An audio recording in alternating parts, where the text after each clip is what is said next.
We'll give it a couple seconds.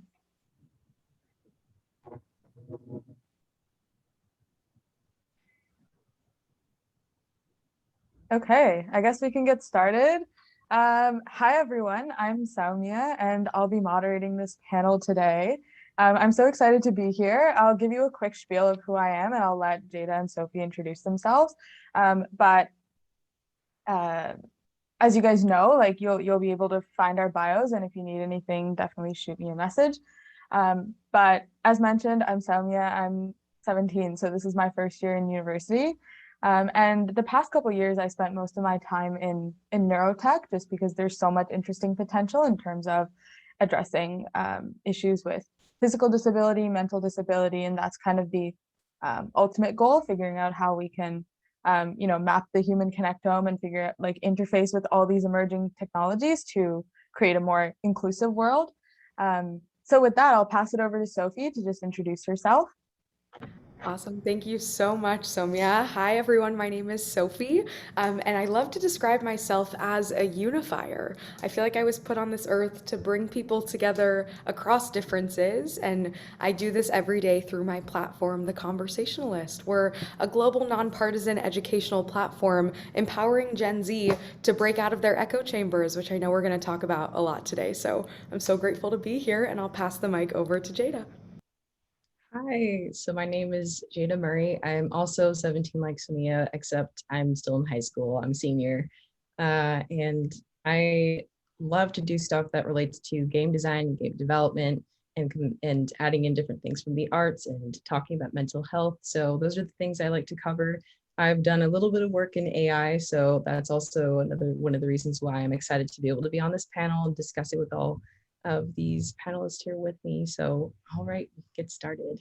Amazing. So I want to start off with just getting a little bit more context on Sophie's story, because I think the way the Conversationalist came about is just so interesting. And I know you mentioned that, you felt that the notion that you didn't have a voice was just a narrative that you created for yourself. So I'd love to know how you overcame that friction to kind of rewrite that narrative for yourself and eventually build the Conversationalist. Of course, and thank you so much. This may be weird to say out loud, but I don't think I've conquered it by any means. I definitely am still struggling with that feeling every single day that, I do have a voice, but it's something that I try to remind young people of every day. So I think from a young age, I grew up in Kansas. Not sure if anyone here has even been to Kansas, but I think from such a young age, I knew that I wanted to make a difference in the world, but felt like I was only able to be an agent of change if I was elected class president or I received an award in school. And I felt like I was only allowed to be a leader if someone allowed me to be one. And so that led me to feel a lot of shame around who I was and my identity, because I was never that person who was afforded those traditional positions. And I was also the only Jewish kid in my community, so I kind of felt like the odd one out. And so as soon as I left the Midwest for college, followed the yellow brick road all the way to Penn, and as soon as I got to campus, I kind of had this aha moment that was only a story I was telling myself. And so I wanted to create something that could allow young people to never have to feel the way that I felt growing up, and to let people know that every single person has a voice and every single person's voice matters. So I think sometimes it's as simple as doing some inner reflection and realizing that a lot of our own limiting beliefs are beliefs that are placed upon ourselves by us. And so I think a lot of that reflection can allow us to break out of that, but it's still something that I'm struggling with, right? And trying to find my place in the world. So I'm not perfect by any means, but I'm still learning a lot. Yeah, I think an interesting point that you bring up is just the extent of influence that the people and kind of culture around us, instills upon us. So just in that vein, I'd love to jump into kind of the bulk of what we wanted to talk about. So I know that, some of the most common biases that we succumb to are this like confirmation biases and like rationalizing our own opinions. So once you have this narrative, like all you're kind of looking out for is things to validate it. So and especially now with how quickly, exponential tech is kind of growing, this is definitely further exacerbated by, AI algorithms, especially on social media, where it kind of optimizes for this feedback loop based on your history, and you create this kind of echo chamber for yourself with your own beliefs. And I think that's kind of what's scary with these like predictive capabilities of this emerging tech.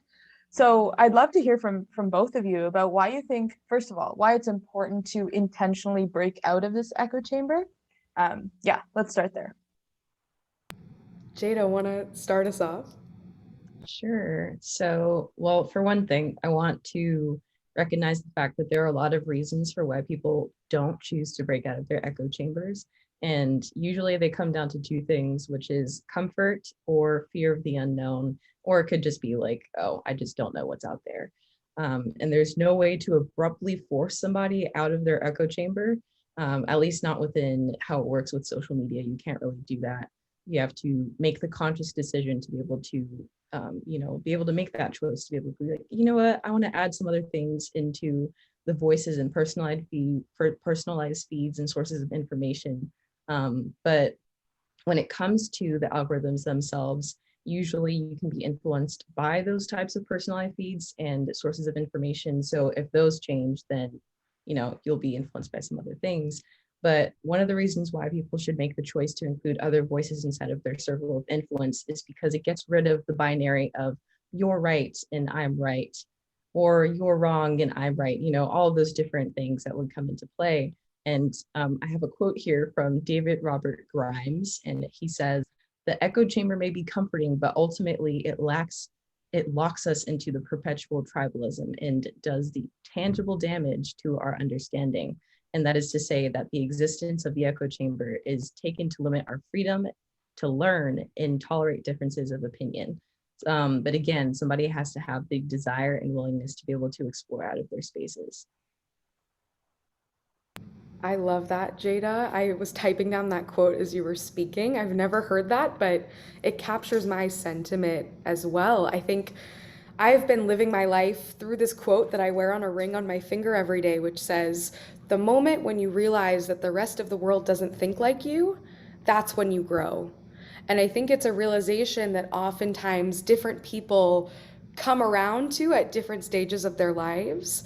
And hopefully it's human nature for us to want to tap in to growth and to want to experience things outside of our own, circles of influence and comfort, as Jada referred to. And so I think when we strip it back down to why should someone want to break out of their echo chamber, it's because we need to grow as human beings and evolve and learn. And when we only exist within circles and communities and friend groups that only resemble and reiterate our own opinions and beliefs, we're never going to be able to see the world from a more holistic point of view. And so something I've been thinking about recently is, every single person's echo chamber is different. And so it's important to just take a subjective lens to how you want to break it. So I think back to, my own upbringing being from Kansas. And as soon as I left the Midwest for the East Coast, I was finally exiting my, very homogeneous echo chamber that I was brought up in, which was largely conservative, and entering a more liberal space. And so I think being a little bit of a Hannah Montana myself, experiencing the best of both worlds now in my life, I'm able to more clearly see what I believe in and how the world is because I'm able to take in other people's worldviews. And so I think an innate desire to learn and to grow is, to me, reason enough to want to break outside of your echo chamber. But sometimes it takes a realization yourself and something that happens in your own life to feel the incentive to do so. But Soumya, what are your thoughts? What do you think? Yeah, no, you guys kind of hit it right on the head. But one thing I'd love to add, just a simple kind of notion that I keep referring to is, if you want to do something like for the world, whether that be build something or have people, I don't know, put out content, whatever it is, like you can't win in life without people. Like life is definitely not a solo game. And so it's so important to kind of have people's buy-in, right? And so you can't do that without making sure that everyone feels they have a personal stake or personal involvement and everyone feels heard. I think fundamentally we all want to feel like we're doing something important and meaningful. And so as long as people feel involved and there's some common ground, I think that's how you get people's buy-in. And I think, as you said, that starts with breaking out of your echo chamber and actually listening to, or checking out the flip side of that coin. So that's essentially the gist of what I wanted to add in there. And so just jumping onto the whole idea of incentive and personal stake, I think it's one of the most, important things to increase the likelihood of pushing people to change. So one thing that I heard, which was so funny, was like I heard that the Betty Crocker cake mix once actually had powdered egg. So initially, it had like everything in there. So all you had to do was throw it in the oven and you had a beautiful cake. And this was like in the 60s. And so the problem with this was as soon as they added the powdered egg, the product actually started doing worse. And then they had no idea why this was happening. Like, it's more convenient, it's practical, whatever. But people that got complimented for those cakes felt guilty because they felt like they didn't kind of contribute to the whole process. And so they were like, okay, this is odd. And so eventually they actually changed the product, removed the powdered egg, and the product took off, which is crazy, right? Like, that seems so like what a paradox. But I thought that was so interesting. And so for everyone, this question, how can we incentivize people to intentionally break out of their echo chambers through, the intentional search for opposing opinions and that kind of thing? And as Jada mentioned, like, you can't exactly force someone to, so you kind of have to almost lure them out of it. So how do you think we can do that? That's a hard question. Oh, I'll start in first this time. I got you. That's such an interesting question. And I think something I've learned in running the Conversationalist is that there may be an uncomfortable reality where not every single person wants to break their echo chamber, and that's something that we also have to accept. But for the majority of people, and I'm a wide-eyed optimist, I believe that most people want to experience change and growth and the unknown. I think incentives come from showing the benefits of what that discomfort will lead to. And I think sometimes, and again, I'm speaking for myself, but I think it's a really difficult time right now to feel comfortable fully being ourselves and sharing what we truly believe in without fear of judgment, because of the reality of cancel culture and a lot of belittling and shaming that happens when someone presents a point of view that may not be fully formed, not completely, guided and educated, and also something that may go against the majority. And so for us with our community, we exist on a platform in an app with 24/7 conversation between anything and everything under the sun that matters to Gen Z. We've tried to incentivize people to come into that community by creating a completely judgment-free space, right? Like, we preach over and over again, share your opinion without fear of judgment. No one's here to shame you or cancel you. And I think by putting everyone on the same playing field and making everyone feel safe, and also, like you mentioned, Soumiya, like allowing every single person to be heard, it creates an incentive structure where people want to share.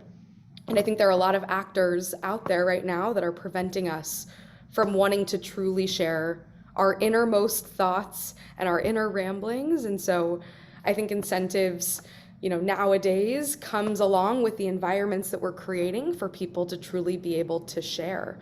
But that's kind of what I've been thinking about. But again, it's tricky because it's comfortable to not, right?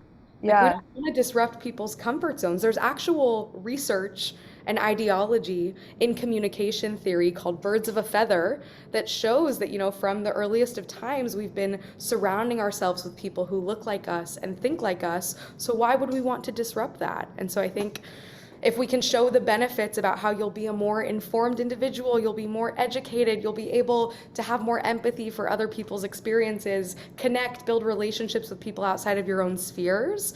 I think if you can show the long-term effect, there can be an incentive there that would get someone to do it. But The last thing I'll Yeah. say before passing the mic over is that I think breaking your echo chamber is not something that comes along with instant gratification, right? I think a lot of the conversations we have are almost like seeds that are being planted, and maybe down the road, with our generation, we'll see it when we're running for office, or the long-term effects about how we're able to see the world from someone else's perspective. But right now, it's really hard to incentivize someone when there isn't that instant gratification. So I'll pause there. Yeah. I'm so excited to hear your thoughts. I just want to jump in here. Like, I think you mentioned a really interesting point in that, like, um, just the idea of community. I think like one thing I came across was that, it's so easy for people, especially within the conventional kind of sentiment or mindset or whatever it is, to just tell anyone outside of that circle to just, speak up, like, to share your beliefs, whatever. Of course, it's easy for you to say, like, it, and that's where we come down to this whole like mob mentality or whatever it is. Like, I think it's so tempting to kind of fall into that, whether or not you actually, believe in those things, just for the sake of, community and support and whatnot. And so I think it's amazing what you do with your organization. So as you said, even those long-term benefits, right? Like, we can go down a whole other rabbit hole with this, and that, like, people need to understand, like, the personal,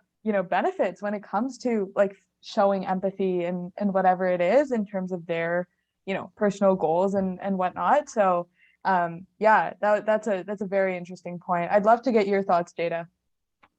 Sure. I think that one thing that could help get people to be able to break out of their echo chambers is to realize that what's reassuring is that you're breaking out of your echo chamber doesn't mean that you have lost or have to lose who you are. And usually people will tie their own opinions to who they are. And that's usually when they're like, oh, I'm about to lose something if I decide to expose myself to somebody different, because then, oh, if they influence me and they influence my opinion and it changes, then I'm no longer who I am. But if you decide to learn how to become more loose and with how tightly you tie your identity to those types of things, and instead grounding yourself in something else, like who you are as a person, regardless of the ideas that you have, that will help negate the fear that comes with exposing yourself to different opinions. Because you can listen to a person's counteractive ideas and ideologies and say to yourself, that's really interesting. I liked some parts of this. I didn't like others. I can be able to reflect on myself and figure out why I got those feelings for both. But there was something that I learned from this experience, and I'm becoming less polarized by my own comfort and fear. You can have strong beliefs and not be a loud megaphone that ignores the relational aspect of living in a collective as an individual. You can learn how to interact and actively be sympathetic to others. And with Gen Z specifically, to a lot of us, the internet is like a huge, weird country where we live. So it's really important to make sure that the programs and apps and all these different things that we're using and the self that we present on those platforms are somehow accountable to reality. Awesome. Amazing. Um, Yeah, so I have another question for you, Jada. So I know you've done some work in game development and on the kind of technical side of this conversation. And so with the whole idea of personal stake and feeling important to the task or the conversation at hand, how do you think open source projects have grown to kind of increase accountability in terms of ethical practices online? Mm-hmm. So although I don't have very much extensive background in AI, I have been able to use it with a project with St. Jude 2 years ago, where we were able to make a chatbot that let donors connect with the patient's stories a little bit more. But back on the topic of, like the ethical practice and everything, if the open source projects we're creating are created with the intention of allowing well-rounded narratives to coexist inside of the same space, then you're already on the path to making your space less ethically problematic. Because if you are limiting those things, then you're not allowing for people to be able to truly be who they are and be authentic and be able to get both the proper data that you're looking for with your AI technology, and also, making it better for people to be able to interact in those spaces authentically. So, and I think that, well, if you're able to make up for the things that you lack, you're letting somebody else fill that void with what they can offer. And this includes letting those well-rounded narratives, which are created only if you allow different parts of the equation to be presented.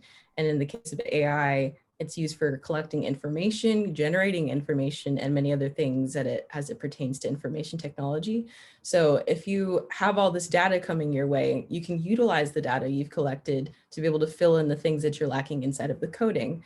And if you diversify the perspectives and voices on your team that's making the programming and stuff like that, it's incredibly helpful, because then you can be able to pinpoint the things and the blind spots that you have and be like, oh, we can use this data that we've collected to be able to fill this gap that my team has been able to figure out. Also, having open demo testing would also be great, because then you get people on the outside to be able to come and be like, hey, you guys, you might not realize this, but this is something that you're lacking. Okay, now we have a thing that we can be able to fix. So I think that developers are beginning to understand these things more and more. And as people's lives become more and more intertwined with technology, I think that we're going to get more stuff that's a little bit more holistic as it focuses to these things in the future. But unfortunately, I don't have any examples of how it's working out right now, even in video games. But you know, if I was to come up with a list later, I could do that.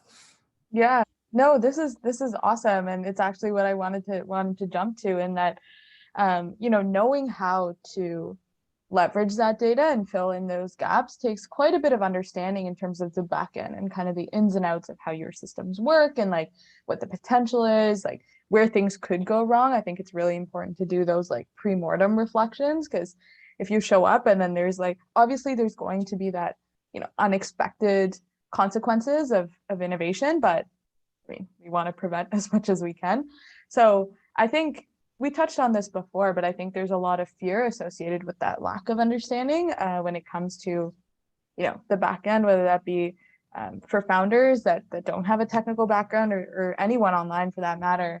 And I think that's why it's important to, you don't have to be super proficient, like you don't have to be software engineer level in terms of programming, but I think it's important to understand, as you said, kind of the ins and outs of the technicalities, to have some autonomy when it comes to deciding the direction of your system or your program or your project, especially if you're a founder in exponential tech or in these like connecting technologies like AI.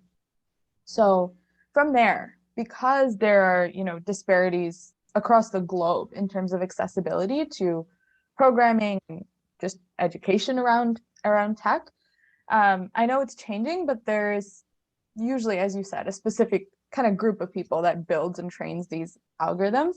And obviously those biases get propagated. So how do you think we can systematically identify and counteract these biases that are instilled by this niche group of kind of creators? Mm-hmm. Well, I think it definitely goes back into diversifying the types of people that you're allowing into these types of spaces, and also generating interest in the spaces that are being neglected. Because like, I know for girls, like at least for like the ones that I've been able to teach in, you know, creating video games and everything, video games was the reason why they wanted to go into tech. But it's also because they like the arts and other parts. Not everybody is math oriented, so there are other parts inside of the tech industry that you can be able to expose them to, and to be able to bring these things into play. But I think that would definitely be one thing. So getting those different types of people into your spaces, but it's not, you're getting different types of people, like women or women of color, Black men of color, you know, like all these different types of people, not just so that you can have the skin tone diversifying your space. It's also the idea of thought diversifying your space. So getting all these different types of people, and, you know, just having the conversations around, well, what is it that we're trying to do? What is it that we're trying to prevent, and how can we be able to reach it with, you know, the collective minds that we have now in this space? So I think that would be a beginning. As far as education, I think getting the word out, I was really happy when Code Day became like a big thing here inside the States for schools. So I think on a larger scale, getting more people interested would be a start. Awesome. What do you think, Sophie? Jada, you're amazing. I'm just like taking in everything you're sharing. I think as one of those founders that Soumiya you were describing that may not be the most knowledgeable around AI and technology, I think for me, my answer will come in around the algorithm. And so this is the inner skeptic in me coming out, but I think right now, because of so many things that have happened where we've seen the negative effects of divisive algorithms, I think the most important starting point is just building more awareness around these technologies that are running our lives. And so for me, I think over the past year or so, I first was exposed to the Cambridge Analytica scandal. And for those who weren't aware about what happened in 2018, there was this big data scandal that got publicized by a lot of media outlets about Cambridge Analytica, which essentially was a large data company. And they essentially had apps on Facebook that were given special permission to harvest data, not just from the person using the app, but then tapping into every single person's social networks to influence voter behavior.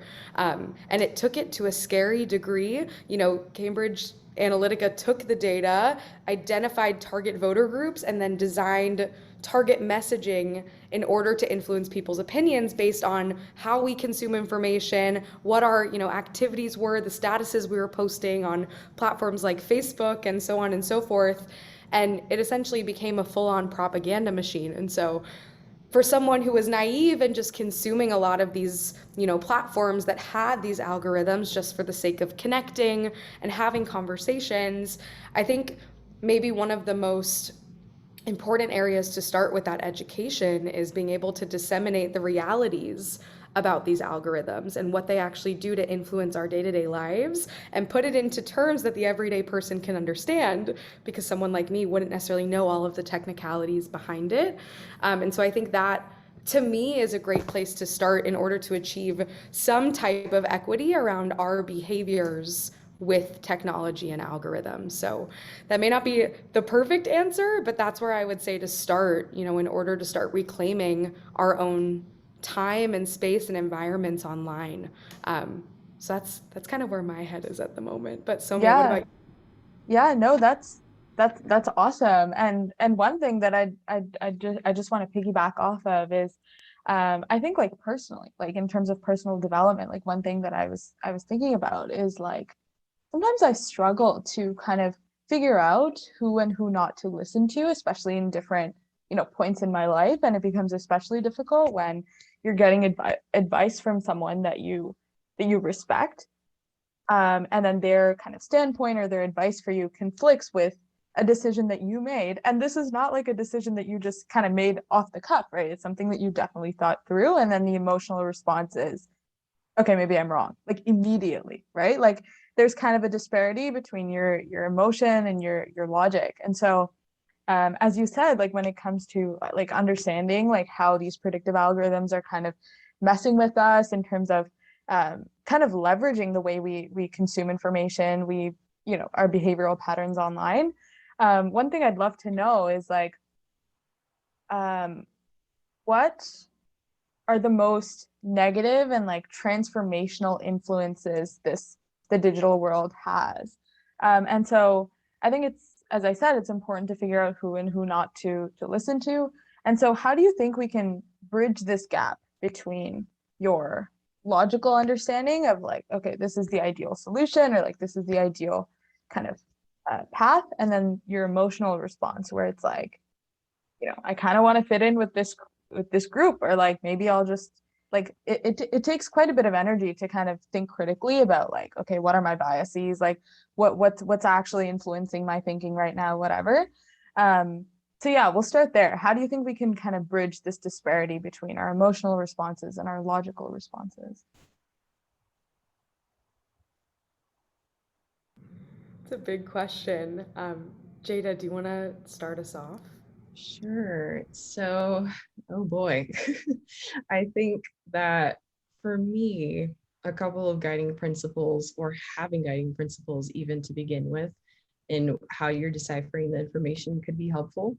If you have, it's very hard to have like a moral compass when you're trying to sift through different types of information, but having that in the back of your mind when you're going through certain things, and comparing and contrasting both the information that you already have versus the ones that you're being presented with, that might be on the opposite side of the spectrum of your echo chamber or whatever.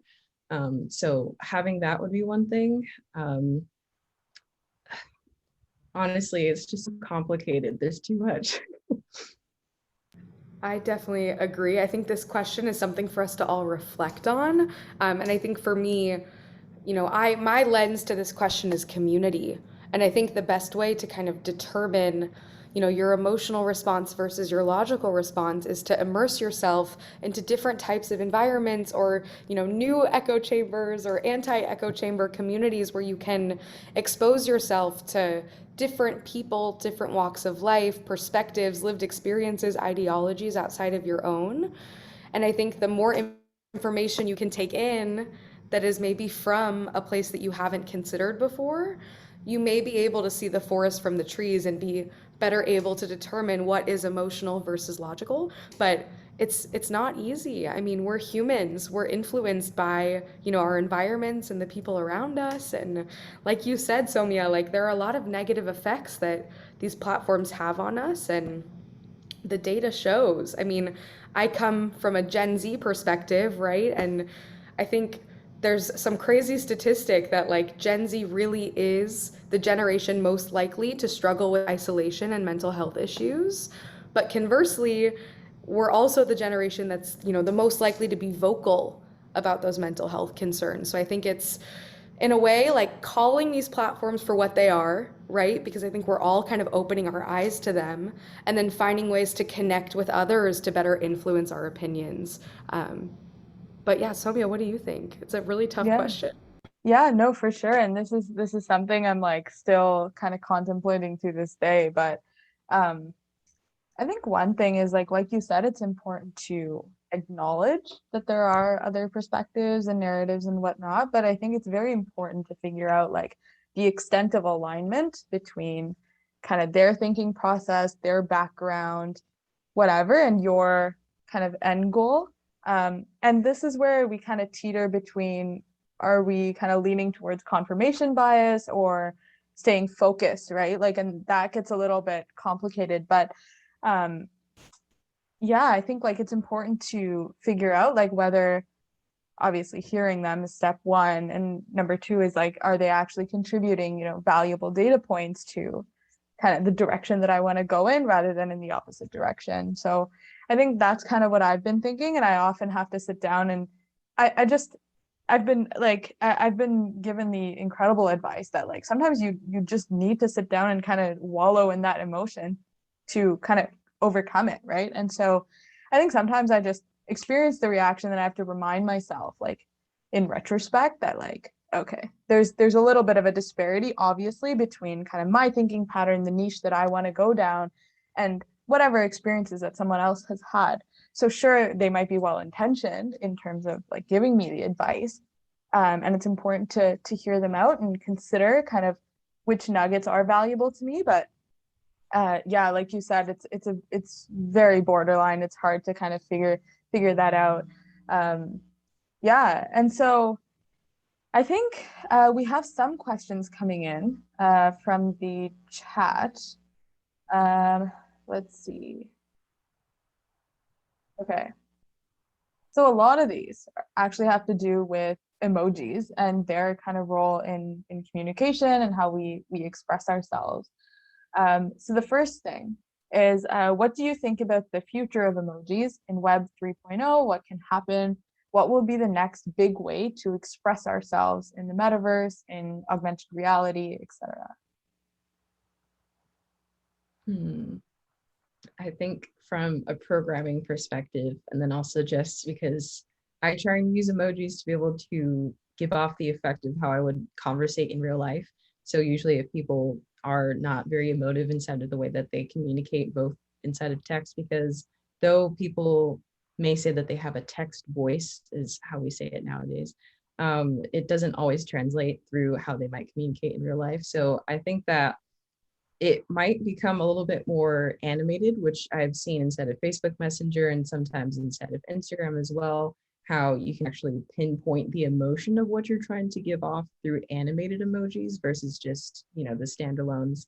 And then, people might use GIFs, I say GIFs, I'm sorry, for also conveying emotion as well through the conversation. So I think that it could keep leading up until then, or you can even make your own personalized designed ones if it's not matching, which people seem to do a whole lot on downloading like custom packages online, which is, you know, primarily used inside of the like East Asia and everything, but you know, I might use it as well for some of my international friends. So I think that that could be a direction that could go in making your own custom ones. Yeah.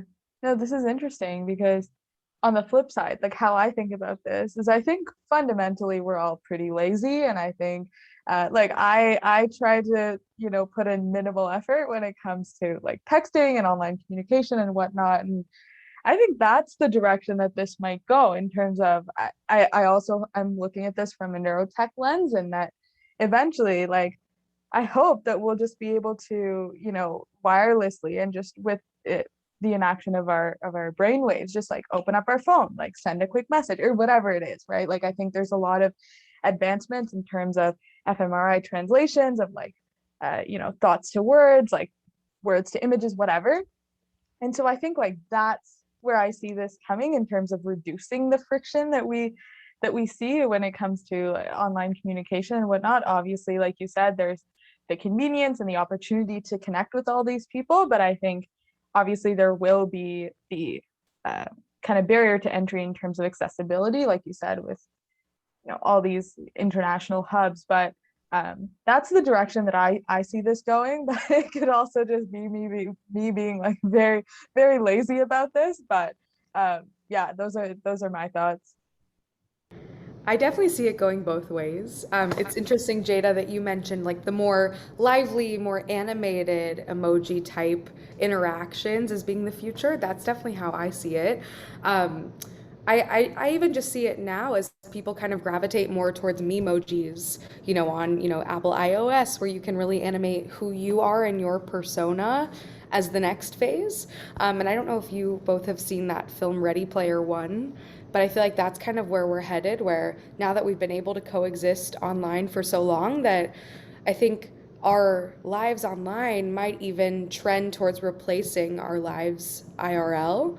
And so I see a world where, like, you know, emojis have now evolved towards our online personas to a degree where it can completely replace our in-person interactions. But then I also see a world where I hope that, you know, people and communities and groups and ecosystems will continue to kind of brand their own communication systems through emojis. And something that's super interesting, and I saw there was another question about, you know, how does the usage of emojis impact conversation? For us at the Conversationalist, we've kind of branded some emojis around what we want to create in our community.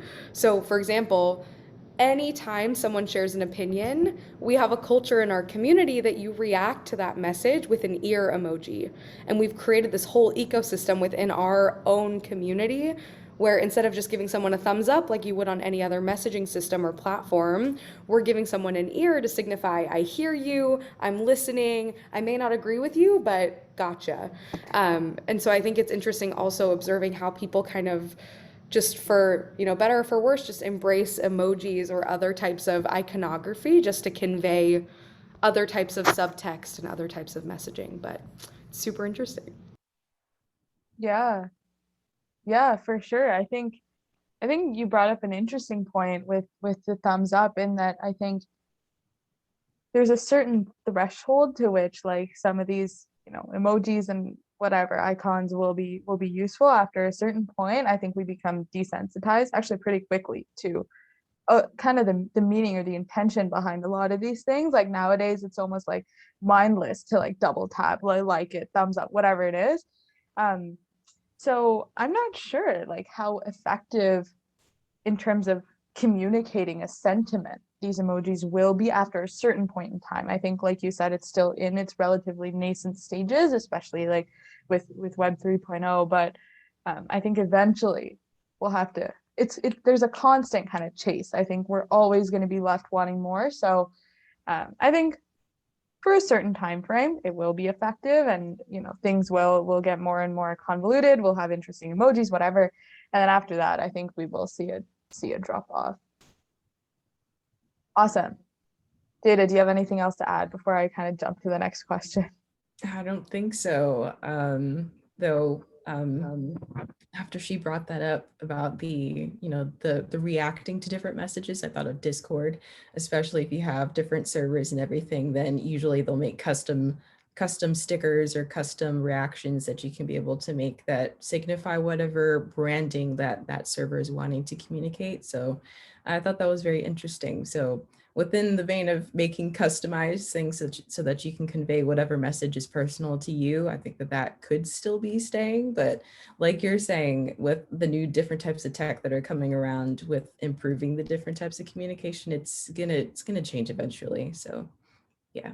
Yeah, awesome. So before we kind of wrap this up, I'd love to know what each of you are kind of gonna do after this. Like what's the action plan after this interesting conversation, all the insights we came out with. I think it'll be valuable to leave the audience with some parting ideas or action items, and then if we want, we can throw together a quick laundry list afterwards in terms of how people can change things for themselves. Sophie, do you want to jump in?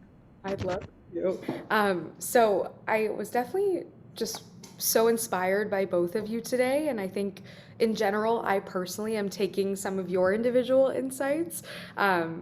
So thank you both for just sharing everything today, and I'm so excited, Jada, to like share the quote that you shared about how echo chambers might be comforting, but they lock us into tribalism and can inevitably do damage to our understanding. I thought that was super insightful, and I'm definitely going to be reflecting on this after today. I think for me, an action item is really just thinking about moving forward, not only about just echo chambers and algorithms, but the larger world of tech can just impact not only the projects we're creating or the companies we're building, but also just our everyday lives. So I think, as we kind of said, call things as they are. I'm going to try to just do more questioning about the systems around me. That's kind of like my personal call to action. And then something that I love to share with anyone whenever they say, okay, sounds great, I want to break my echo chamber, but how do I actually do that? I've kind of taken it upon myself to follow at least 5 new accounts each week on social media that reflect something outside of my echo chamber. And that can sometimes sound daunting to the average person. Like, okay, if I believe X, I have to find someone who believes Y in order to fully break my echo chamber.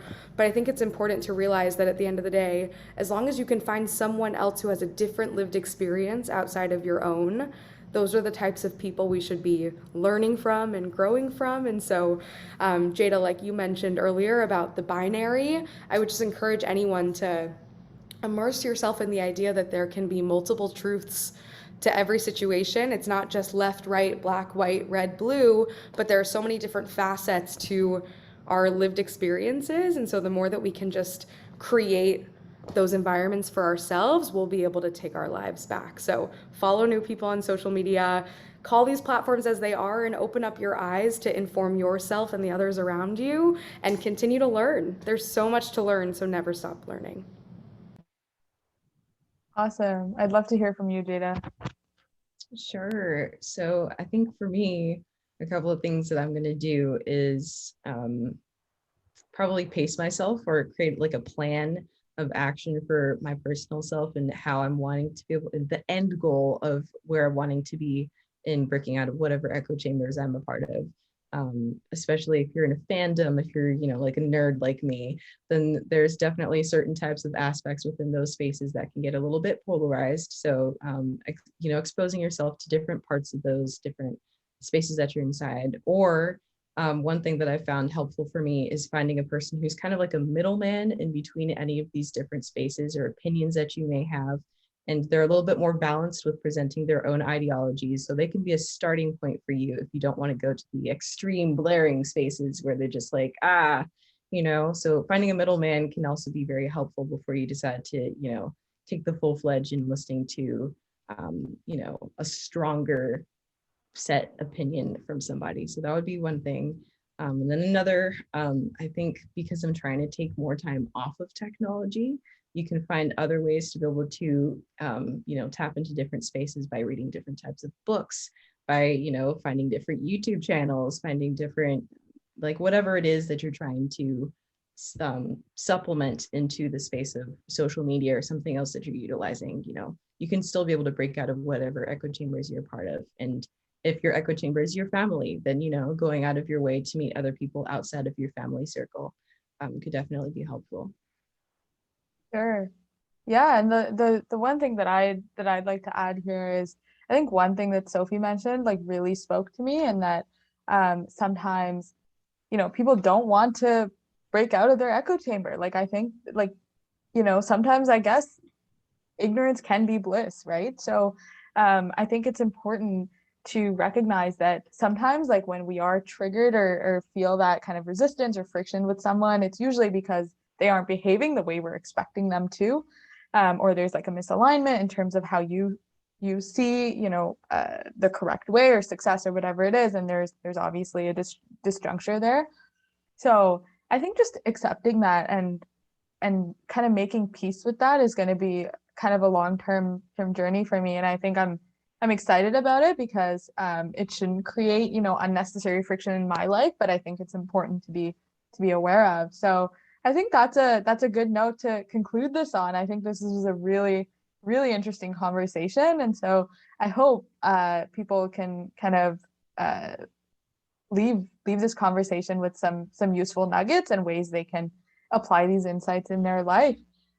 Is there anything else you two want to add before we hop off? I just wanted to take a moment to thank you, Soumya, and also, of Thank course, to you. Sam and Susan for just everything today. And Soumya, you gave us so much to think about. I feel like Jada and I are still going to be thinking about this connection between our emotional selves and our, ideological selves. And it was so wonderful getting to know you better. And thank you for putting this together today. Of course, you guys were such a pleasure to talk to. I think we came out with awesome insights. Jada, is there any other kind of closing remarks you wanna leave us on? Just within the same vein as Sophie, just a thank you to all of you guys who have decided to put this panel together, and to you, Soumiya, you put in the hard work, and to you, Sophie, also for your expertise and your company and your program, and giving access to all of us to be able to tap into that resource. So yeah, just thank you. Thanks, Jada. I feel the exact same way about you. So I'm excited to keep these conversations going. Amazing. And with that, I think we're good to go. Thanks everyone for stopping by. I hope this conversation was useful in some way. Take care. Bye, everyone. Bye. Bye.